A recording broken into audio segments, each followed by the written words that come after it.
A few words about the death of Mahsa Amini, the protests in Iran, and the mass media. We are all deeply sad about her death. No one wishes any harm to anyone, especially a young girl like Mahsa. I am always blamed for not being emotional when it comes to similar incident.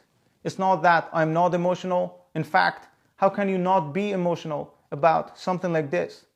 But in the era of media, which controls us by our emotions, I am very careful and cautious.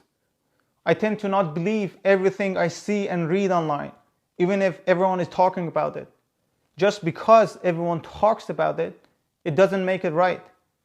We should practice critical thinking, and that requires us to put aside our emotions and prejudice and our preconceived notion about something. Only then we can see maybe part of the truth. A girl died 4 days after her arrest in the hospital. The media says she was beaten to death by the morality police for not wearing the proper hijab. Now that's the title of the news, but if you read them carefully, there is zero evidence about any sort of physical assault. She did faint at the police station, not of physical assault, but by her medical condition.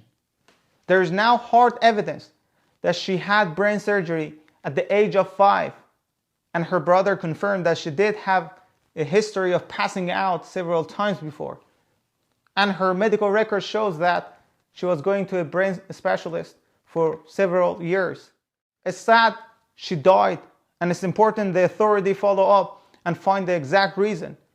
But certainly, based on the evidence, beating a young girl isn't an option among the reasons why she died.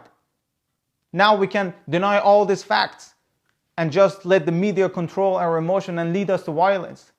But that doesn't change the reality, does it? You could be sad and also rational at the same time. Sadness doesn't have to come with ignorance. What does change the reality though is that Western media and the Iranian American and Western celebrities are encouraging young men and women in Iran to put their life and future in danger by creating a mess in society. If you truly care about the future of women in Iran, violence won't make them any good. If you really care about human rights, encouraging people to build Molotov cocktail and burn ambulances isn't the solution. I don't see any bright future in burning police officers or stabbing them to death. This won't bring any peace nor any positive change to the women and the people of Iran. I see Iranians in the US who are against the government in Iran promoting violence and asking young men and women in Iran to burn places and kill. And I ask myself, how could a civilized person request such a thing?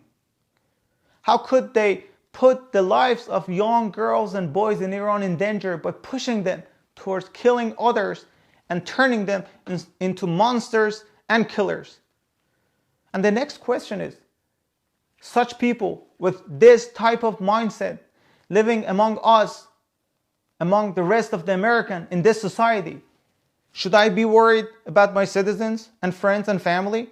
What if someday they don't agree with something in the US? Would that bring chaos to our streets and put the lives of American citizens in danger? Will they burn American police alive and burn down places here in the state of California or other states? I believe violence isn't the solution to every problem. I've got hundreds of threat messages from the Iranians who are against Islam and Iran's government only because I don't follow their belief or agenda. They are against Iran because they believe there is no free speech in Iran, and they say everyone should be free to say what they want. At the same time, they are sending me death threats in the US and putting my information, my personal information in public to put my life in danger as they do the same for the people of Iran. I wish these people weren't citizens of Iran or the United States or any other nation, because it takes a hell of a darkness in your heart to be this cruel and brutal. And I would take legal action against these threats, but I am worried. I'm worried not about myself, but about the life of those young men and women in Iran who were played by the media to ruin their own future. I know how hard it is to build a life and how easily it could be destroyed by bad decisions. And I hope people talk to each other, to their government, instead of bringing chaos and violence. And I hope people pay more attention to the mass media. No mass media is truly independent, but following the agenda of their sponsors. In a few days, the protests in Iran will be over, and there won't be any government change, as in the protests in France and the US, and even Syria, that didn't change the government. But there will be a change in the life of a lot of young Iranians that lost their future by listening to the incitement of the media and the people outside of Iran who broadcast tweets or posts from their safe buildings. In a few days, the order will be back to the country.